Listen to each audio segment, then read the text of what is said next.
Boa noite. Nós estamos iniciando o Tema é Direito desta segunda-feira. O meu convidado de hoje é o professor Alexandre Wunderlich. O professor Alexandre Wunderlich é um dos nomes que marcam o direito penal no Rio Grande do Sul. Ele é coordenador do Departamento de Direito Penal da PUC do Rio Grande do Sul, é conselheiro federal da Ordem dos Advogados do Brasil e hoje ele nos dá a honra da presença no nosso programa para nós falarmos sobre um tema da maior relevância, principalmente neste momento pós-eleição em que tanto se debateu a corrupção e os remédios necessários para atacá-la. Professor Wunderlich, boa noite, seja bem-vindo. Boa noite, professor Blatz. É uma satisfação poder participar desse programa, que eu já conheço, já acompanho o trabalho aqui da universidade. Então, sempre é bom poder dialogar, trocar ideias sobre temas emergentes do direito, sobretudo do direito penal. Então, é um prazer imenso poder discutir com vocês. Nós estamos aqui com uma nova lei sobre a corrupção. O que isto poderá representar no sentido do combate à corrupção? Porque o grande problema que nós temos encontrado hoje é de que, normalmente, quando existe a corrupção, o corrupto, ele é punido quando descoberto, mas dificilmente se chega no corruptor. O que está sendo tomado a nível de direito penal para mudar este quadro e punir também o corruptor? De fato, eu acredito que a lei anticorrupção do ano passado, de 2013, ela marca um novo momento histórico de que o Poder Legislativo tem tratado esse tema, sobretudo atendendo aos reclamos internacionais. A lei anticorrupção, como assim foi chamada, ela traz uma responsabilidade civil e administrativa, que a maioria dos autores dizem que é objetiva, e assim consta literalmente na lei. A responsabilidade civil objetiva dos entes coletivos ou das pessoas jurídicas que pratiquem corrupção, ela recai sobre o ente coletivo, mas as práticas de todos os seus agentes. A responsabilidade civil objetiva é muito mais tranquila do que a responsabilidade administrativa objetiva. Pelo menos em doutrina tem se discutido bastante isso, em que pese a lei dizer, olha, qualquer agente de qualquer empresa, seja pública ou privada, que praticar um ato de corrupção, a responsabilidade é, sim, da pessoa jurídica e é objetiva. A doutrina de direito administrativo é que tem uma certa resistência a essa questão da responsabilidade sem culpa ou da responsabilidade objetiva. Então, eu penso realmente que nós vamos poder aplicar... Só um parênteses, para o nosso telespectador que é leigo, entender o que é a responsabilidade objetiva. A responsabilidade objetiva no direito privado, ela ganhou bastante força com o último Código Civil de 2002. Então, independentemente da culpa do gestor da pessoa jurídica, ele é responsabilizado objetivamente por ato de seu preposto. Então, se eu, que sou um empresário, que fabrico ou vendo para hospitais públicos produtos médicos, se um prestador de serviços meu, um colaborador, mesmo que eu saiba que eu não tenha culpa nenhuma, que eu não tenha nenhuma ingerência sobre essa conduta dele, ele pratica um ato de corrupção de um servidor público para poder vender um produto meu e ganhar uma licitação, a minha empresa vai pagar a multa, vai reparar o dano, independentemente de eu ser partícipe ou não daquele ato de corrupção. Que, de alguma forma, já existe isto na questão dos crimes tributários, embora os penalistas não admitam essa responsabilidade objetiva. Não é? Exato. Nos crimes que nós chamamos societários, de modo geral, a multa e as sanções acabam sempre para o ente coletivo. Mas a responsabilidade penal ainda é pessoal. E subjetiva. Aí é que eu acho que a grande questão do momento e da legislação, Dr. Blatz, que é a seguinte: uma nova lei que imputa responsabilidade objetiva no âmbito do direito civil e direito administrativo. Ela também cria mecanismos de controle. Então, hoje, o Poder Executivo, o Poder Legislativo, todos eles podem criar comissões para investigar os atos de improbidade da lei anticorrupção. Mas essas investigações, fora o aparato estatal normal, policial ou do Ministério Público, inclusive com os inquéritos civis ou com os procedimentos de investigação, vão desaguar, para além dessa responsabilidade civil e administrativa, numa responsabilidade penal. Sim. Porque o ato de improbidade, muitas vezes, também tem lá um juízo de tipicidade penal, também é considerado delito. Eu tenho visto isso acontecer bastante no seguinte sentido. Olha, se apresenta uma ação de improbidade com base numa responsabilidade civil, objetiva, e, simultaneamente, uma ação penal com base numa responsabilidade penal subjetiva. Só que a prova é a mesma. Completa, mas a valoração é completamente diferente. Exato, a prova fática, o conjunto probatório é o mesmo. Agora, o dolo que se exige no penal e o dolo que se exige no direito civil, ou até mesmo que não se exige no direito civil porque a responsabilidade é objetiva, isso tem gerado um certo constrangimento nas duas esferas. O sujeito tem uma ação de improbidade, uma ação penal, foi condenado na ação civil de improbidade e absolvido na criminal, ou se traz aquela sentença da ação de improbidade e se joga na ação penal como se aquilo fizesse uma espécie de coisa julgada. E eu acho que aí nós temos que ter uma certa cautela. Por um lado, é muito positivo que a lei anticorrupção venha para criar mecanismos de controle. Um dispositivo diz textualmente que as empresas que fizerem programas de conduta, código de ética, código de postura, empresas que investirem no que chamam de compliance ou de criminal compliance, que são programas mesmo de evitação de práticas corruptivas, essas empresas não vai excluir responsabilidade, mas elas vão ter uma diminuição em caso de sanção. Isso está muito claro na lei e isso acaba criando também uma nova demanda para o empresariado. Eu acho que isso não vai acabar não mudando a lógica das empresas, mas as empresas de grande porte, essas sim, todas elas já começaram a fazer os seus programas de conduta, os seus programas de apuração de responsabilidade, criando canais de delação, mantido o sigilo do funcionário delator.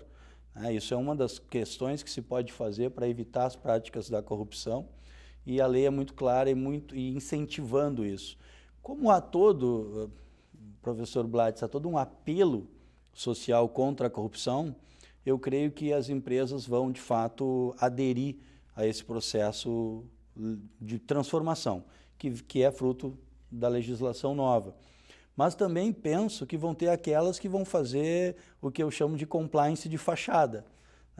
Coloca no seu site lá um código de postura, um código ético e a vida segue e as coisas continuam.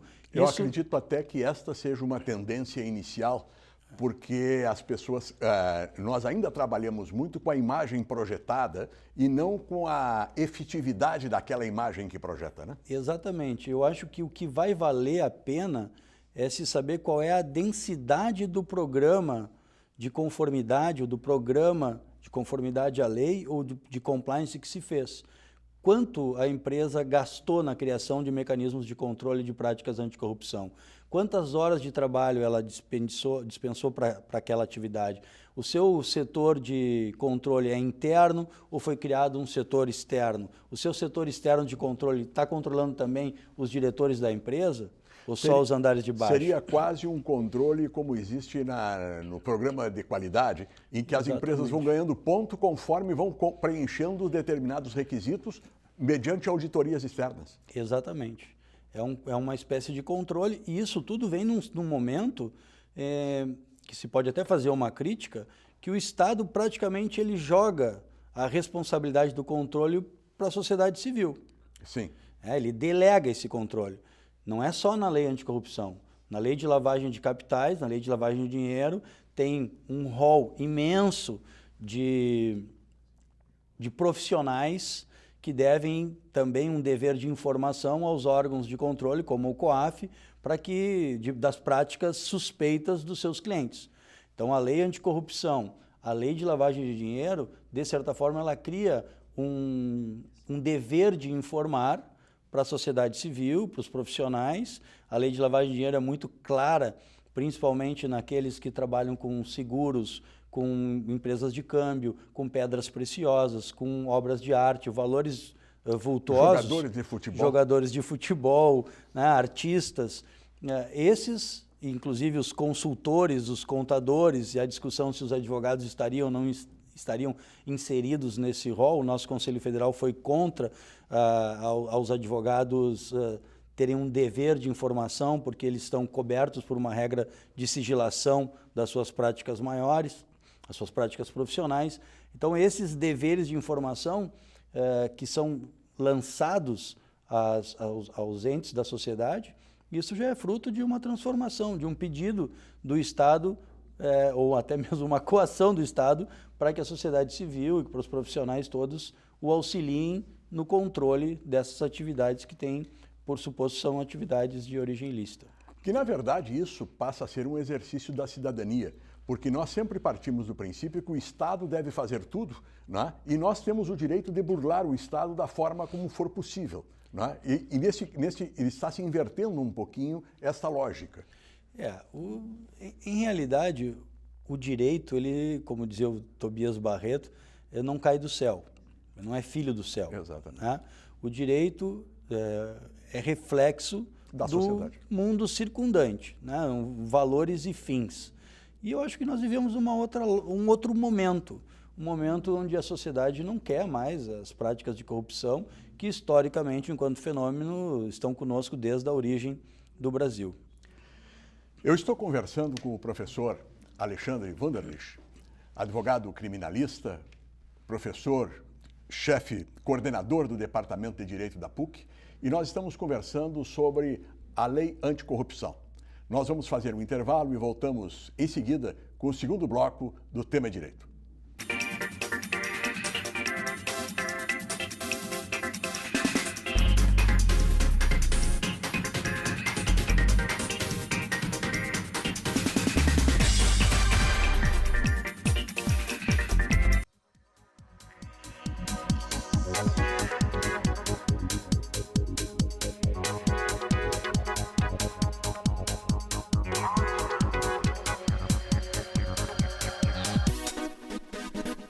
Sonho.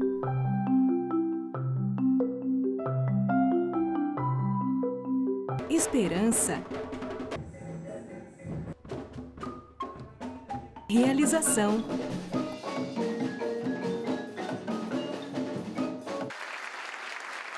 Cuíca, promovendo inclusão social através da música, transformando sonhos em realidade.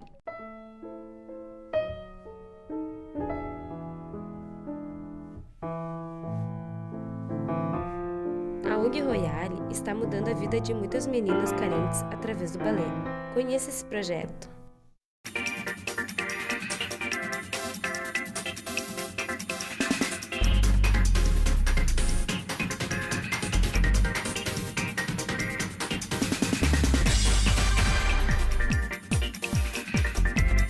Estamos voltando com o segundo bloco do Tema Direito.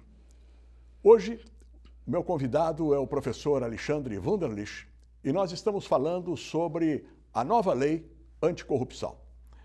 Nós conversamos no primeiro bloco sobre os efeitos gerais desta lei, mas a lei também ela trata, professor Wunderlich, da questão do enriquecimento ilícito. Né?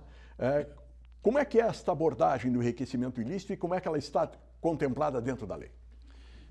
Na verdade, há uma preocupação nos mecanismos de controle do Estado com os bens auferidos pela prática da corrupção. E, sobretudo, do que eu chamo de medidas cautelares para recuperar esses ativos das práticas de corrupção. O enriquecimento ilícito tem sido, inclusive, proposto como plataforma de uma da nossa candidata a presidente da República num pacote chamado anticorrupção. Seria a criação de um tipo que, na minha concepção, ele é um pouco aberto demais, mas que ele acaba abarcando todos os funcionários públicos que aparecerem com sinais exteriores de riqueza. Ou seja, todo funcionário público que tiver uma aparência social e econômica maior do que aquela que os seus ganhos declarados representam ou podem garantir, ele será, em tese, considerado como alguém que enriqueceu ilicitamente. Inverte o ônus da prova? Exatamente. Há uma presunção de culpabilidade, devendo ele demonstrar, isso também está no conjunto da lei de lavagem de dinheiro, da reforma do Código Penal, essa lei anticorrupção já antecipa isso, há um dever de ele demonstrar a sua evolução patrimonial, sob pena de perdimento dos bens. Eu realmente penso que essa lei anticorrupção tem um lado muito positivo, fora a questão da nossa próprio desenvolvimento social, de Estado Democrático de Direito, de fim de corrupção, o momento histórico que nós vivemos com a ação penal 470 no Supremo Tribunal Federal, com o julgamento do mensalão pela primeira vez na história do Brasil. Ela tem, além para nós, Blattes, que eu acompanho a tua trajetória de professor de Direito Penal e Processo Penal, ela vem vamos dizer assim, a atender o que nós dizíamos, que o direito penal tem que ser o último ramo do direito a intervir na vida do cidadão. Essa lei ela é uma lei de direito privado e de direito administrativo, com sanções firmes, duríssimas. Nós não precisamos, muitas vezes, com o direito penal, com as penas corporais, afetar o sujeito que praticou a corrupção.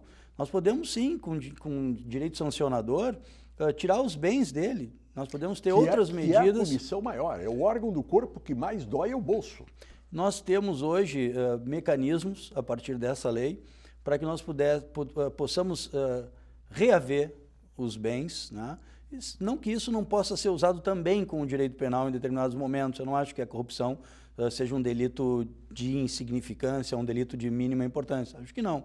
E também não sou um abolicionista do direito penal. Eu defendo ainda pena privativa de liberdade para série de condutas que eu reputo que são importantes. Mas também digo que há um inchaço no direito penal brutal. E essa lei vem para esvaziar um pouco, para dar um certo ânimo para quem defende um direito penal um pouco menor do que ele tem hoje. Ela é uma lei que possibilita, por exemplo, essa discussão do enriquecimento ilícito, e ela cria uma série de deveres e obrigações para as empresas. As empresas realmente estão preocupadas com a lei anticorrupção, cada uma dentro das suas disponibilidades financeiras, criando programas de conformidade para o atendimento dessas novas normas que surgiram. No caso do enriquecimento ilícito, ele está previsto na lei anticorrupção. Mas a lei anticorrupção ela não é uma lei estritamente penal, ela é uma lei que ela trata também de questões cíveis, de questões administrativas, e ela tem uma amplidão. O tipo penal do enriquecimento ilícito, ele, como você disse, ele é aberto. E aí, do ponto de vista doutrinário e histórico, nós criamos também um problema, na medida em que nós teremos um crime em que a responsabilidade subjetiva é presumida. Em realidade, o tipo penal, são dois tipos penais que estão sendo criados, fora da lei anticorrupção, mas no projeto de reforma do Código Penal Brasileiro do Senado, PLS 236, que já está em avantajado estágio. São dois tipos penais. Um é o enriquecimento ilícito, que recai sobre o agente público. E um é a corrupção entre particulares. Isso é inédito no Brasil. Não existia o tipo de enriquecimento ilícito e agora a tendência, porque isso também já existe na Itália, em Portugal, na Espanha, na França, nos Estados Unidos, no projeto do Código Penal Brasileiro vai ser o artigo 172, a corrupção entre particulares. Exemplo, eu sou o proprietário de uma grande empresa e um sócio da minha empresa está recebendo uma vantagem para alocar estacionamentos. Ao invés de ele optar por um estacionamento X, ele opta pelo Y e ganha R$50 mil por mês para alocar para aquele estacionamento. Ora, há uma violação do dever de lealdade entre os sócios. Dizem que o bem jurídico tutelado é esse dever de lealdade. Quer dizer que a corrupção feita entre particulares. Bom, Antes, Blattes. Isso é uma questão do novo Código. Do novo Código Penal, tá. Exatamente. Nós vamos deixar isso para abordar num outro programa. Eu gostaria que você abordasse agora a questão do compliance. Não é? O que é o compliance? Quem pode fazer o compliance? Quais são as empresas que devem fazer o compliance? E quais são os advogados ou os profissionais encarregados de fazer isso? Bom, o que são os programas de compliance? São programas de conformidade. A empresa se coloca em conformidade com os textos legislativos. No caso da lei anticorrupção, a criação de programas de compliance é uma faculdade. A lei ela recomenda apenas os programas de compliance. E ela diz que as empresas que fizerem os programas de compliance terão, em caso de um de seus agentes praticando um ato de improbidade, um ato de corrupção, terão um abrandamento das suas sanções. Então, o compliance não é obrigatório. Sim, mas ele também é uma proteção que a empresa faz porque ela cria mecanismos internos para evitar que isso aconteça, né? Se a empresa é uma empresa séria, ela quer saber se um dos seus colaboradores tem praticado alguma irregularidade ou algum ilícito para justamente puni-lo. Então, um programa de compliance deve ter um canal de autodenúncia, de recebimento de informações com sigilo absoluto, né, a preservação. Deve haver também uma colaboração entre os gestores, um pacto ético de controle. Deve haver um determinado setor que pode ser interno ou externo da empresa, que pode ser feito por advogados, por contadores, enfim, por pessoas que tenham um compromisso, e esse compromisso é tão grande que ele pode, inclusive, responsabilizar o presidente da empresa. Hoje, as empresas de grande porte, elas têm os seus programas de conformidade escritos, com termo de adesão, com termo de sigilo dos seus funcionários e com termo de responsabilidade de que os funcionários vão cumprir aquela lei. Então, ele se responsabiliza, ele já sabe que um ato de improbidade fora todas as questões legais tem a demissão, né? E, a partir disso, as empresas investem nesses mecanismos de controle. É claro que cada uma monta a sua. Blatz, quando isso surgiu, evidentemente, isso não é um trabalho, na minha concepção, de escritórios de direito penal. Isso é um trabalho de escritórios de direito empresarial, que é muito mais amplo o controle de compliance do que um advogado criminalista. Mas eu ouvi de um colega nosso, professor, que eu tanto admiro, o professor Miguel Reale Júnior, quando eu conversando com ele, olha, surgindo essas ideias aí de compliance, criminal compliance, etc. Ele disse, Alexandre, para o criminalista, essa é a advocacia consultiva e preventiva que eu faço há 40 anos. Então, na verdade, é importante, as empresas de pequeno porte não vão investir nesse tipo de programas de conformidade, como eu chamo, ou como programas de compliance, em razão do custo. Isso realmente é caro. E as empresas de grande porte... Mas normalmente isso precisa nas empresas de grande porte, onde as funções são muito delegadas, né? Porque quando a empresa é de menor porte, as funções elas estão mais centralizadas no comando da empresa, realmente, né? É verdade, Blatz. E também pelo número de funcionários. Correto. Né? Quando tu dá muito poder para muitos funcionários, cada um deles pode, eventualmente, por exemplo, correspondentes bancários. Os bancos, eles têm uma bandeira, mas muitos deles fazem descontos em folha, o crédito consignado, e aí eles terceirizam para uma figura que chama correspondente bancário. Então, um banco que tem lá a sua bandeira, ele pode ter, na verdade, 400 ou 500 empresas que prestam serviço de correspondente bancário para ele. Então, assim, tudo que aquela empresa lá da ponta fizer, a responsabilidade para a bandeira do banco ela é objetiva. Então, se ele investir em programas de conformidade, chamar esses correspondentes e dizer, olha aqui, ó, nós vamos fazer um curso na semana que vem de 20 horas sobre a lei anticorrupção. Vocês vão assinar um termo de respeito às normas da Constituição. Vocês vão assinar, nós temos um canal de denúncias. Isso tudo, se ele demonstrar depois que investiu nessa tentativa de que as pessoas não pratiquem corrupção, ele vai ter um abrandamento da sua sanção no direito civil e no direito privado. E qual é a expectativa com relação a quando essas questões começarem a chegar efetivamente à justiça? Eu acho que ainda é muito novo. Por exemplo, muitas cidades já regulamentaram a lei. Uma das primeiras foi, no estado de São Paulo, foi a cidade de Bauru.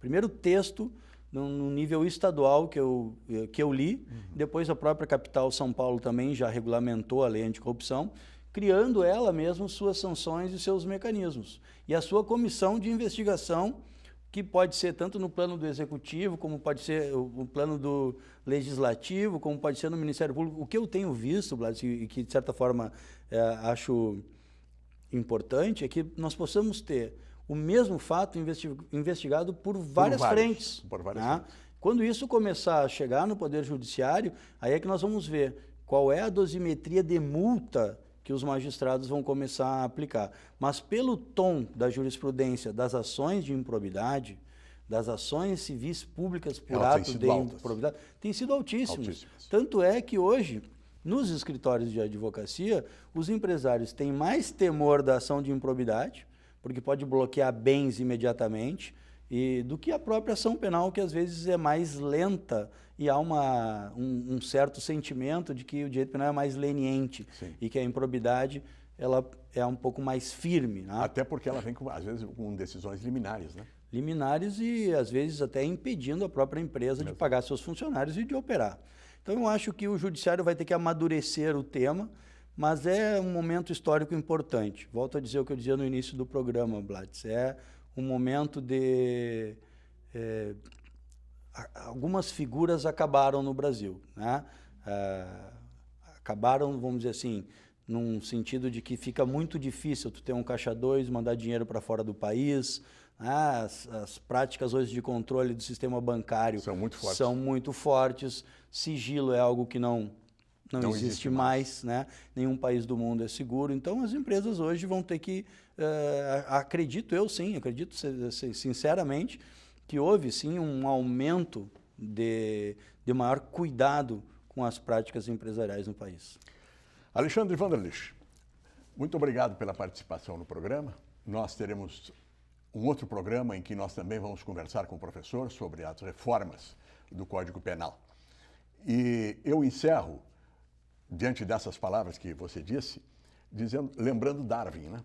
Darwin dizia que quem sobrevive não é o mais forte, é quem sabe se adaptar. E por isso que o homem tem se adaptado e sobrevivido. Então, neste campo das empresas, não serão os mais fortes que vão sobreviver, é quem se adaptar aos novos tempos. É verdade. E eu concordo e quero agradecer ao programa e à Unifra, sempre um prazer imenso poder estar com vocês. O prazer é nosso. Na próxima segunda-feira, neste mesmo horário, estaremos aqui com o Tema Direito. E este programa vai ser reprisado diversas vezes durante a semana. Você pode ver na nossa página no Facebook os horários em que ele será reprisado. Muito obrigado pela audiência.